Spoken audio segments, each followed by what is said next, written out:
Good morning, wrestling fans. Welcome to the Pain Clinic for May 17th. Yeah, I'm a little bit too close to you today. I'm the only one here so far. Hey, I am the Cash Man, your humble host. I got a few plugs here, and then we'll get into the news and whatever we want to talk about. We've got welcome. Let's see, holidays today. It's Armed Forces Day, National Walnut Day, and Pack Rat Day. So I'm guessing Frank Sinatra, Sammy Davis Jr., those guys, the Pack Rat. Uh, hey, interested in roller derby? You want to be a skater, officiate? Rock City Roller Derby needs you. Contact recruitment at recruitment at gmail.com and join Rock City Roller Derby. You can come and hang out with me tonight. We've got a game. We have two games actually, starting at 4 o'clock at the Dome Manette Center. Wearing Wrecking Dolls versus the Rock City Roller Derby Rock Stars, and we have the B sides playing a second team as well. Come on down, join us 4 o'clock. Doors open at 3. There's going to be food. There'll be a bar as well, so it's going to be a blast. Come on down, have a good time. But check that out. There's a couple of birthdays today I forgot to mention. We've got Earl and Dave Hebner. You know the Hebner twins, twin Dave Hebners. They are today's her birthday. Alex Wright and Dash Wilder is celebrating a birthday today. So happy birthday to them. We got some stuff to talk about. Let's see. We have a few things I want to go through. Obviously, Backlash last weekend. We had debuts as well. We have some call ups this week, but I'm going to start off on a sad note to talk a little bit about Sabu passing away this past weekend. It was very sad. Sabu uh, was a ECW mainstay. In fact, if you think of ECW, you may think of Sabu. Sabu always the pointing up at the ceiling. That was a thing. Well, Terry Brunk, real name for Sabu, and Terry Brunk passed away last weekend. Cause of death has not been disclosed. Sabu wrestled and Sabu just wrestled WrestleMania weekend, I believe. So Sabu wrestled a no roped barbed wire match on April 18th against Joey Janela's Spring Break 9. That was, of course, during WrestleMania weekend in Las Vegas. The match was billed as Sabu's final match. Although it was widely suspected that Sabu wouldn't actually retire, it sadly didn't turn out to be his final match. We all have fond memories of Sabu from ECW. He played a bunch of places, did some WWE work as well. Man, it's just a big loss. 60 years old is too young to pass away, and we send our best out to him and his family. Yeah, I'm not sure of the details behind it. Hey, Rennie from Rennie, you're in New Orleans, awesome. Bet you it's hot down there. It's definitely warm here in Rochester, but uh, it uh, um, it's sad, the Sabu, and they did announce it on pretty much every program. Got a chance to plug it as well as TNA this past week. It did fall at the end of the program, even though it was a recorded show. They did do their editing of it, but it's sad news. Sabu. We know the struggles of Sabu. It wasn't easy. Being the nephew. In fact, the nephew of the original Sheik, which was on the Dark Side of the Ring this past week, which really, I don't know, it's kind of weird timing. Lots of Sabu doing commentary on that as well. But I did find out a GoFundMe has been launched to help with Sabu's funeral expenses. If you want to contribute, just go to GoFundMe and search Sabu. Rob Van Dam announced the fundraiser during his One of a Kind podcast with co host Dominic D'Angelo on last Thursday. And the goal is to raise $25,000 before May 29th service. I will tell you, looking at it, they've already met that money and more. So, but if you feel, you'd like to say goodbye to Sabu in that way, do go to Fund Me and look it up and send some scratch their way. So it is very sad. Any guys in the chat room have any memories of Sabu and stuff? Because I mean, it's hard not to. ECW, Sabu and Taz had just the most amazing uh, rivalry in ECW at times. Sabu was tagging with Rob Van Dam for a long time in ECW. It is a sad moment. I'm not, I've heard no details on what happened. A lot of people are pointing fingers. I'm not going to make anything until there's something official. I will not say, what was the cause of death or anything. But Sabu will be missed. It is sad to say goodbye to him because like he had just wrestled the 18th of April, his last quote unquote match, which, like I said, ended up being his last match. But you know, in the world of pro wrestling, when is the end? The end, and unfortunately, that was it for Sabu Terry Brunk. So, keep him in, his family in your thoughts. And we are all big fans of Sabu. And the interesting thing, we never had him on the show, and it's not like we didn't look for him or anything. It's just I don't think he did a lot of talking appearances. I mean, the Dark Side of the Ring was something that I was surprised. When they were doing the original Sheik show, that he was all over it in commentary. So, but Sabu, will always, stick in our memories for a lot of things. I actually, when I think of ECW, I cannot think of anything but Sabu pointing up. So, uh, we send our best to everybody. So let's talk a little bit about Backlash was last weekend. After that, not to jump topics or anything, but I am the only one here today, so it looks like I will be the only one making my opinion said. So I thank you guys in the chat room, and I definitely will reply, during the show to anything you've got to say because you're doing the show with me while I do it.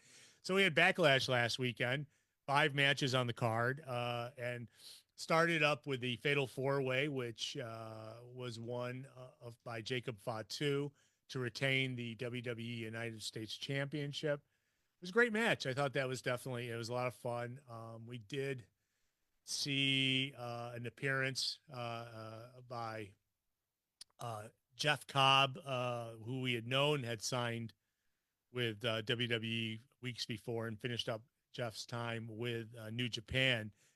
But Jeff did show up and kind of aligned with the bloodline during that match and helped Jacob Fatu, because we know that there's a couple of people in the bloodline who are hurt now. So, they're down a few people. So it makes sense that we get the Jacob, we get the, and he has a new name now. They called him JC last night. I saw that, and obviously short for Jeff Cobb, but in reality, it was not just short for Jeff Cobb. It was also, they went and added a last name. So he's JC Mateo in WWE. But they did call him Jeff Cobb, I believe, at Backlash when he came out. So he is official with, and he's part of, and he actually had a match last night again and got a win actually over LA Knight. So, nothing's fair in this world, but he did get the 1-2-3 against LA Knight last night. So it was a good debut for JC Mateo, aka Jeff Cobb. He did show up in the very first match of Backlash last weekend. We got Laya Valkyria beating Becky Lynch, defending the title of the Women's Intercontinental Championship on Sunday. That was a good match too. I liked it a lot. I liked the way it went. It was well paced. Dominic Mysterio defeating Penta in a singles match for the Intercontinental Championship, retaining it as well. So Dominic Mysterio may not be a joke because he's now defended that belt a couple times, including at WrestleMania. We had Gunther defeating Pat McAfee by technical submission. I give Pat McAfee a lot of credit, man. He did a great job in that match. He did exactly what he needed to do. I remember Pat's, this is only his 8th match in WWE, but I remember when he had wrestled in NXT, he was he was the bump guy. He did all like the crazy bumps, and that's exactly what he did against Gunther. And Michael Cole tried to help him by cheating. I have a feeling Gunther's going to get Michael Cole someday, but I don't know when it's going to happen. But he tried to, he held the feet down under the ropes so that Gunther couldn't get a pin at one point as well, or that that Pat was going to pin Gunther. And he, obviously he was, I don't care about Michael Cole being, this is the first time in my career I'm going to be biased in a match. Yeah, okay, whatever. I mean, if you listen to his commentary, I don't believe that would be the first time ever. We've heard plenty of biasness, and that's how the script goes, buddy. I know how the thing works. So, but it was okay. It was, it was above expectations. It went 14 minutes, and then we got John Cena defeating Randy Orton in the main event. John Cena, maybe a distraction from R-Truth for John Cena is the reason that happened. R-Truth did pay the pay penance for it by getting beat up by John Cena eventually, and but John Cena did win and got the 1, 2, 3, and now it looks like the next match for John Cena is going to be on Saturday night's main event a week from today against R-Truth, because R-Truth is going to beat the old John Cena back into him. I am questionable on that, beating the old John Cena back into him. Yeah, not so much. I mean, I don't know. It'll be fun. It'll be fun Saturday night. We got 4 matches. One's in a cage going on, and we will talk about that in a little bit. But overall, what'd you guys in the chat room think of Backlash? I thought, it was done by 9:30. It started at 7. It was I'll take that for a Saturday night pay-per-view. It allows you, if you still have, want to go out and do something, you can do that, or if, but it was good. It started at 7. Obviously the pregame started very early. It was, and it wasn't your typical return matches from WrestleMania, which we usually get. So, and it was in St. Louis, Randy Orton's hometown, in which we got to hear plenty of renditions and choruses of everybody singing his song. I remember in the good old days when Randy Orton hated that song, and he said he hated it. He came out blatantly and said he hated that theme song. And now he's just, I would like to ask him that now if I ever bumped into him. It's like, you hated that song, but now you get people, serenading you with it over and over. I don't, I wonder if what he thinks about that now. He probably, oh yeah, I don't hate it as much. Yeah, because it gets beaten into your head every time you come out. But yeah, that was a good main event. I don't want, Randy Orton losing is not a great thing, but it was like, it wasn't really interference from R-Truth more than him coming in saying, "You can't beat my hero." So it was, it slowed things down. We had a ref bump at the end of it and everything. It was okay. So it was, we're off of Backlash and on to the next thing. But that, I definitely think, it was okay. It wasn't, like I said, it wasn't long. So, if it, only 5 matches, I kind of dig doing 5 matches on, on a pay-per-view, especially, because this is usually the rematch pay-per-view in which we get like, all the major rematches, and we didn't get them, which it's fine as well. Um, we also wanted to talk about some other things like, okay, we talked a little bit about Jeff Cobb coming. It was something that Jeff Cobb, we weren't sure if he was, when they called him Jeff Cobb at Backlash, if that was going to be the real name. But the WWE SmackDown last night confirmed the change. They first were calling him they called him JC when Solo Sikoa was cutting the promo in the ring. He wanted to thank JC for the help. And then later in the evening, they uploaded a video to the official YouTube channel confirming his full ring name, JC Mateo. So it's a little bit different, but it's still Jeff Cobb, I mean, what do you guys think? I mean, did he standing next to Samoans, he wasn't nearly as tall, I mean, I thought maybe he might rival their height, but he has got, Jeff Cobb, if you don't really know much about him, he had like a huge amateur background in wrestling. He was he went to the Olympics. He did a lot of things. It took him a long time to get to WWE. And I always I was a fan of his when he was on a show, a little indie a little show that was on WGN, where he was like the face champion of the company for a while. But he's wrestled all over the place: Lucha Underground, Ring of Honor. He was Ring of Honor. I think he was a champ, or he was TV champ at one time. Pro Wrestling Guerrilla, which is out in the West Coast. He's also the winner of the 2018 Battle of Los Angeles. He had quite an amateur. He was in the he qualified for the Guanmanium squad in the men's 84 kilogram class at the 2004 Summer Olympics in Athens, which is pretty, by receiving a continental berth from the championship in Deo. He received 2 straight losses due to technical superiority, no classification points in a preliminary pool match against Cuba's Yoel Romero, who, if you know from UFC, is a big UFC fighter. So, but he did have quite the amateur background. Decided to go pro in like 2009, and then worked for Lucha Underground and between 2015 and 2019 he was there. When Pro Wrestling Guerrilla, New Japan Pro Wrestling, just coming from there, and now he's in WWE, and you get to learn all about him. The thing is, he did AEW as well. That's where we had seen him. 2020, 2020 through 24, he had showed up on occasion, and now he's back. He is of Filipino descent on his mother's side. He was born in Guam.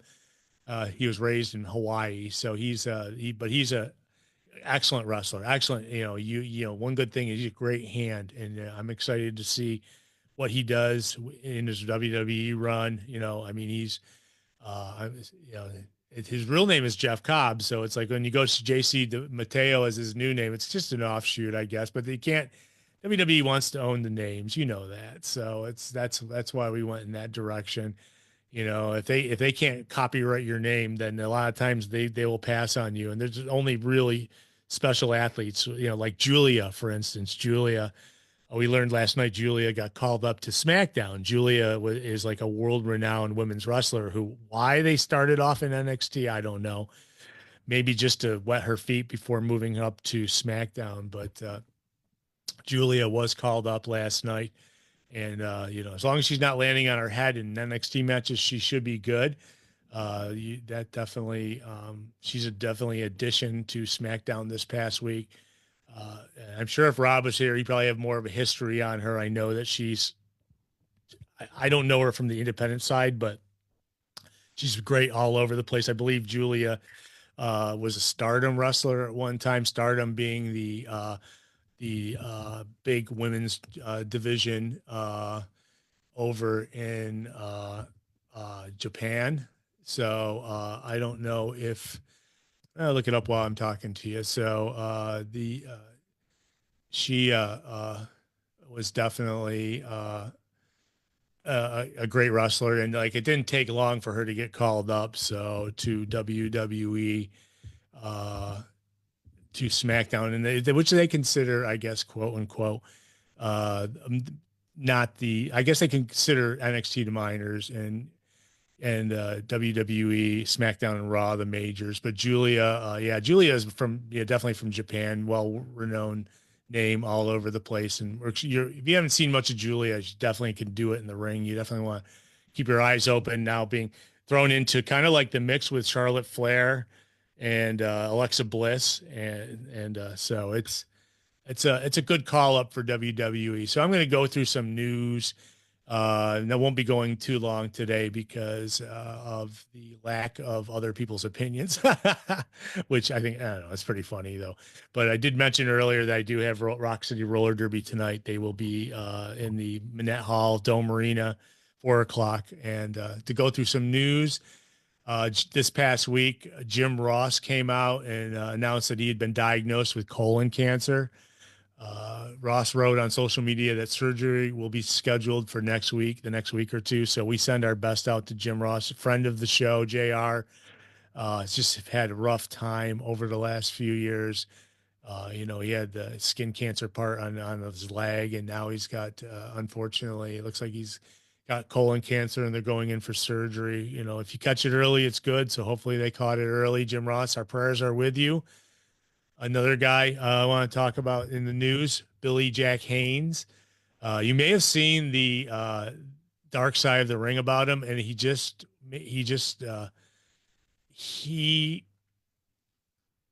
seems to be a storyteller, because if you watch that episode of Dark Side of the Ring, he's talked about a lot of weird conspiracies and things. And I think he just might have, but he shot and killed his wife. It happened, and he's in jail for it, and he's going to trial for it. But the news about him is that they found out he's unfit to stand trial, and in the shooting death of his wife, Jeanette. And they made the ruling on Wednesday in Portland, Oregon. Hayes will be evaluated at the Oregon State Hospital until he can be deemed fit to proceed. If you saw the Dark Side of the Ring, it was kind of a sad story. He really, you might remember him as just this, he is the atypical Vince McMahon wrestler. He's the guy who Vince, when he thinks of wrestlers, obviously big, 6'5", muscular, strong, and he is that is the atypical body of a wrestler that Vince McMahon will hire. But he really worked his way out of WWE very quickly. I think they said he was here 9 months, but and he started the way he started was he was a bodybuilder who got found in a gym. And unfortunately, there's a lot of stories about wrestlers. That's how they get found.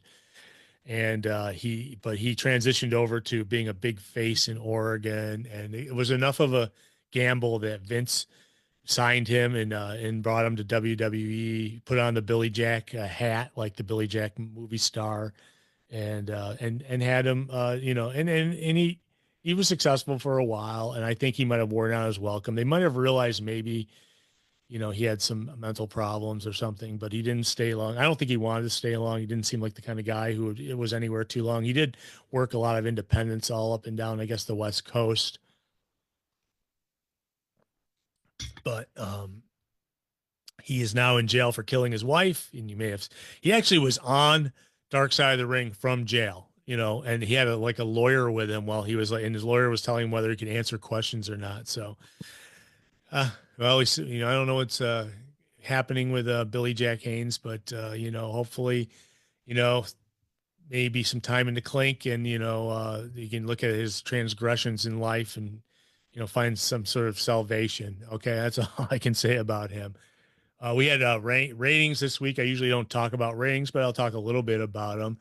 NXT drew 664,000 for the CW network. This is the first week in a while I remember that AEW Dynamite actually drew more than NXT. They drew 682,000 people. So they beat them by, I mean, they're not head to head or anything, but that was like the measuring stick for a while when they were on the same days. So they, for TBS, AEW Dynamite did that. So that was great because it was up for AEW from their average, and it did very well in the demos. And WWE NXT actually, believe it or not, was up too as well. But just for 664,000, the week before 652,000.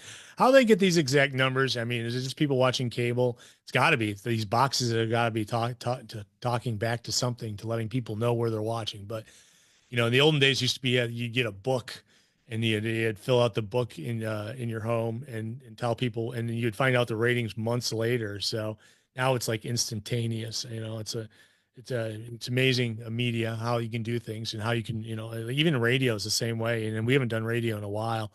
So moving on to some other things. If you're going to stay home tonight and not come out to the Minette Hall in Rochester to see Rock City Roller Derby games, the two games tonight, you can catch AEW Collision tonight and I will be, I may not be here watching it, but I definitely will be watching the replay of it because they have a tribute to Steve Mongo McMichael, and Ric Flair is going to be there. And Steve Mongo McMichael passed away a couple weeks ago. We talked about it.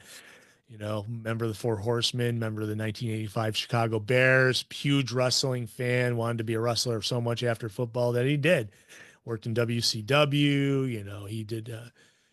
He definitely has quite the history, crossover, unfortunately, died of Lou Gehrig's disease, a couple of weeks ago. He did fight it for a long time, but it got him finally. And it's like, he had a lot of support. So we're also going to see Anna Jay versus Megan Bayne, Dustin Rhodes and Sammy Guevara versus The Crew, which is Lionel Rush and Action Andretti. For the winner of that, will get a shot at the AEW tag team titles at Double or Nothing, which is coming up in just a couple of weeks. Gates of Agony, that's Toa Leona and Bishop Khan versus Big Bill and Brian Keith in a Chicago street fight. Remember, this past Wednesday, Dynamite was in Chicago, and they taped this immediately after. So this is in the NOW arena, which looked great. You know, definitely had a great sound to it on Dynamite this past week. But we're going to get a Chicago street fight because you wouldn't get a Detroit street fight in Chicago or a Rochester street fight in Chicago. It's got to be a Chicago street fight. So we get Kyle Fletcher versus AR Fox and Mike Bailey taking on Blake Christian. So that's on tonight's. It starts at 8 p.m. Definitely want to catch it. 2 hours on TNT. You know, so very cool to that. Some other news: we have WWE star Mike the Miz Mizanin has been named the host of American Gladiators reboot. They're doing a American Gladiators reboot. You know, we've had wrestlers come from there. We've had wrestlers go to there. The series will stream on Amazon Prime. The last time they had wrestlers involved, it was in 2008. They did a reboot on NBC, and when they did the reboot, it had a pro wrestling connection with Hulk Hogan being the co-host with Leia Alani. So I don't know if Hulk Hogan's in a place right now because you know, I don't know if you saw any of the interviews with him this past week. There was one on Yahoo where he's still oblivious to why people were, you know, what he thinks the reason people booed him and what the real reason is are two different things. And if he keeps lying to himself, he'll believe it eventually. But he did have a big interview on Yahoo this weekend. If you want to go back and look at it, it's just promoting this new venture he and Eric Bischoff are doing about. It's like an amateur wrestling program with a pro wrestling slant to it, you know, personality, amateur wrestling. So I don't know. I don't care, to be honest with you, and I probably won't promote it, you know, but but Hulk Hogan's promoting it everywhere, as well as his beer, and him and Eric Bischoff have been brought on board to help run this amateur wrestling / pro wrestling event. And I think obviously if someone dropped a pile of money, because I don't think, I mean, what does Hulk Hogan know about amateur wrestling? You know, I mean, does he do, I don't think that was his forte coming into the world of pro wrestling. I think he was a big guy with muscles. So, but nevertheless, I don't want to disparage the Mike the Miz, because he's a good dude and he's a future WWE Hall of Famer, and he will be hosting American Gladiators. It'll be streamed on Amazon Prime. I'm not sure when it starts. Excuse me, but kudos to him. Some other news, and I guess if my cohorts on the show were here, I know Rob Sanderson's. We talked about it last week. He's got a busy weekend traveling. He had ESW in Riverworks last night out in Buffalo, and now he's Baltimore. The GCW is going on in Baltimore, and then the GCW is going to be here Sunday in Rochester. You definitely want to check it out. Water Street Music Hall. There are plenty of tickets left. You want to come out to see a lot of people that are making appearances everywhere, but a lot of, I believe Megan Bain's going to be here in Rochester. Megan Bain, who's wrestling tonight on or taped to wrestle tonight on Collision, will be here tomorrow, as well as most of the GCW All Stars, superstars that are tour around with their company. So you don't want to miss that Sunday, without a doubt. And I'm trying to find a way to get there. So, and who knows, you may see the Cash Man there. If you do, come up and say hi. But WWE this past week released a press release regarding Night of Champions pay-per-view. They do it every year, Night of Champions. It's they announced that Night of Champions and SmackDown are going to be held in Saudi Arabia. Night of Champions will be held in the Kingdom Arena in Riyadh, Saudi Arabia on Saturday, June 28th. Additionally, Friday Night SmackDown will emanate from Kingdom Arena the night before on Friday, June 27th. This marks the first time SmackDown will be held in the Saudi Arabia capital. You know how we feel about these Saudi shows, and it's like, it's funny is I believe they use CM Punk in one of the promo pieces. I don't think CM Punk will be there. I'm pretty sure he won't be. But if he is, then you can call him a hypocrite. Because but they used his picture in the promo video, and I'm sure he probably, if he's not happy, he's definitely not happy about that, because I have a feeling there's a handful of guys that just will not go and work those Riyadh shows. It's blood money. It's all, it's like, it was, it's a place they're going to that we have more freedoms in America than they do there. And, It's okay if say a journalist goes to interview somebody and never comes out of the house and is never seen again. But someone's luggage left later, like 7 pieces of luggage. So it's like, that they suspect the man was pulled apart and put into. I know it's pretty gross, sorry, but it's just a terrible place, and it's like, it makes you, that's why a lot of the guys have like fallen out with WWE on the show. They're not a big fan of when they do things like that because it's a money making venture.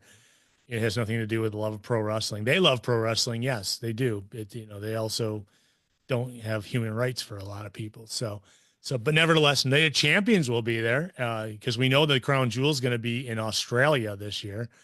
So Night of Champion and SmackDown, the SmackDown before. So maybe they won't even use Raw people, and Punk won't have to show up. He wouldn't anyways. But continuing on, Liv Morgan officially wrapped filming her scenes from the Bad Lieutenant Tokyo earlier this past week. Sources close to the production say Morgan excelled in her first dramatic acting role. She's, of course, great. We know that. Describing her performance as nothing short of outstanding.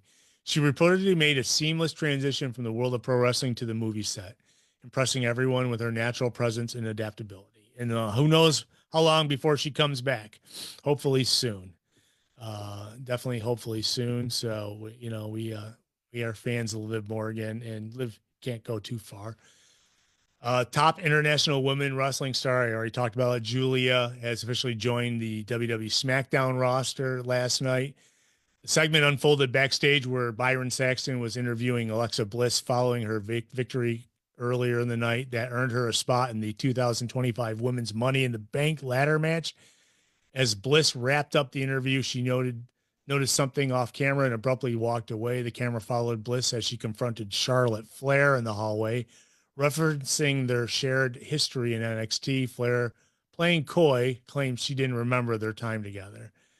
As the two stood outside SmackDown General Manager's Nick Aldis' office, the door swung open. Out walked none other than Julia, with Aldis following close behind, introducing her as the newest addition to the SmackDown Women's division, making it official. Julia is now part of the WWE main roster. So kudos, to WWE and Julia. Julia was, like I said, I don't know why Julia went to NXT before coming up. It was not a long stay down there, pretty much winning the title. I think losing the title, not by her losing, but by, having a multi-person match to lose the title. But Julia is now part of SmackDown, and very beautiful too, by the way. Most of the women are very beautiful in WWE. Even Nia Jax covered in blood like last night. No. AEW issued the following press release on Tuesday to announce 6-show residency in Chicago at the Byline Bank Aragon Ballroom. All Elite Wrestling announced that the Byline Bank Aragon Ballroom in Chicago will host an exclusive multi-week residency of AEW Dynamite and AEW Collision, marking the first time in history that AEW has ever held a residency in Chicago. The dates are July 16th for Dynamite, July 17th for a special taping of Collision, July 23rd for Dynamite, July 26th for Collision, July 30th for Dynamite, and July 31st for a special live edition of AEW Collision.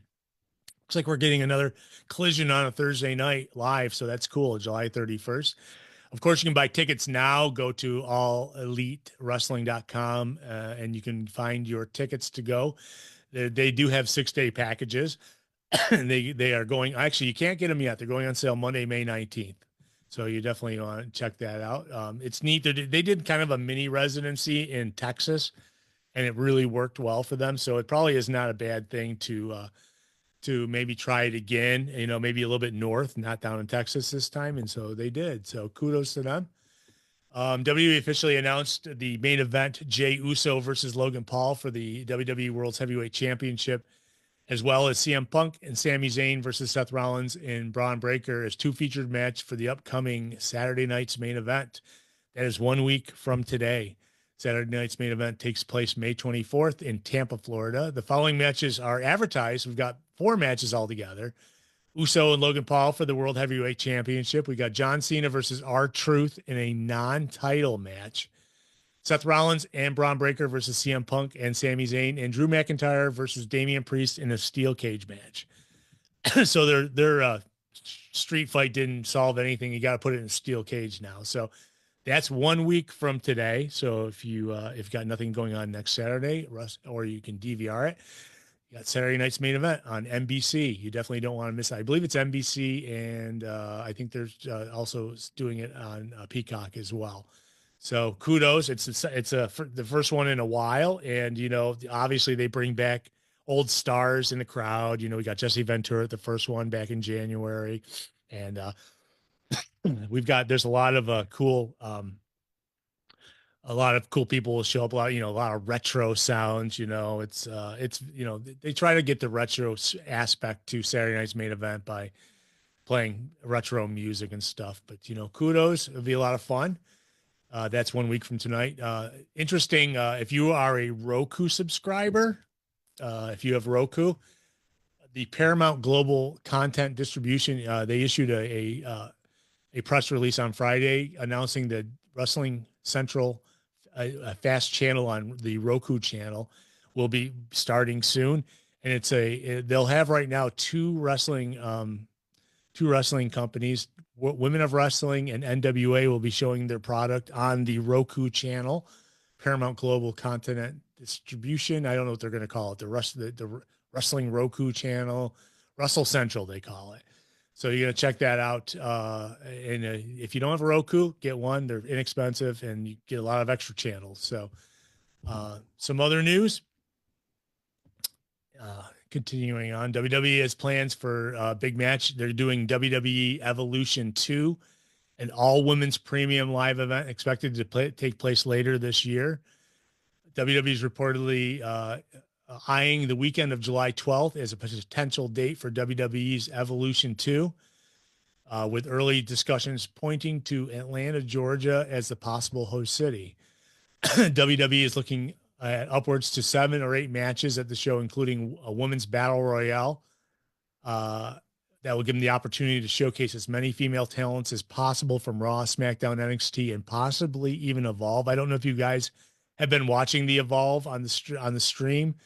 It's a lot of guys from Evolve will be in NXT, and it's kind of like the stepping stones to getting to where you want in your career, getting to be in WWE. So they may even use women from Evolve on this. Among the 7 or 8 bouts expected for the show is a big main event level match with women's wrestling legend Charlotte Flair going one-on-one against rising star in the women's division Jade Cargill. So they've been teasing that a little bit. Jade definitely, they've had some backstage bump-ins too, and it's like I'm kind of excited if that's the case, because Charlotte Flair, Jade Cargill, I think Jade obviously had a great has been wrestling good since coming back from quote unquote the injury of getting not hit by a car but thrown through a windshield. If you go to some of the goofy wrestling sites that show comedy, you'll see like where people mess up, and someone was on commentary saying that she got hit by a car when they obviously forgot from 4 months earlier that she actually got thrown through the windshield by somebody. But nevertheless, Jade's back and she can wrestle, and she's statuesque and it's got a great physique, much like Charlotte Flair. So if you see those guys take each other one-on-one, that's kudos to them. That's all the news I've got this week. I know there's more things going on, but it's sad to reiterate from the beginning about Sabu passing away. Sabu, a legend, WWE, should be WWE Hall of Famer, probably will be now. Died at the age of 60, and which is really sad. And there's been no reason disclosed yet, but there's a lot of people pointing fingers. And Rob Van Dam has been very supportive with making the GoFundMe. Actually, Dominic D'Angelo made the GoFundMe to bury, and they've already made the amount they need. But if you want to send your condolences to Sabu, go to the GoFundMe and put in a couple bucks. It would not hurt at all. I'm going to be getting out of here. I've got roller derby tonight in the Dome. We've got 2 games, Rock City versus the Waring Wrecking Dolls. And thanks to Hater Top, my friend, for explaining to me how to say wearing instead of wearing, wherever I was saying something completely different. as well as we have the B sides are playing the second game. It's our first home game of the season, and that's why I'm getting out of here a little bit early. I'm rooting on my friends also from the Flower City Fear. They are in Pittsburgh right now for the Undead tournament. Dawn of the Derby tournament. I think it's four tournament going on right now, and they're playing as we're speaking. So I'm going to hop off this and have a weekend. And I wish you guys, thank you for showing up in the chat room. It's just me today. So you just got cash. That's it. But sometimes more of me and less of those guys is good. But most of the time, 90% of the time, it's better than me. So we'll see you guys next week. Thank you so much for coming out. We'll be here next Saturday morning at 10 a.m. Same bat time, same bat channel.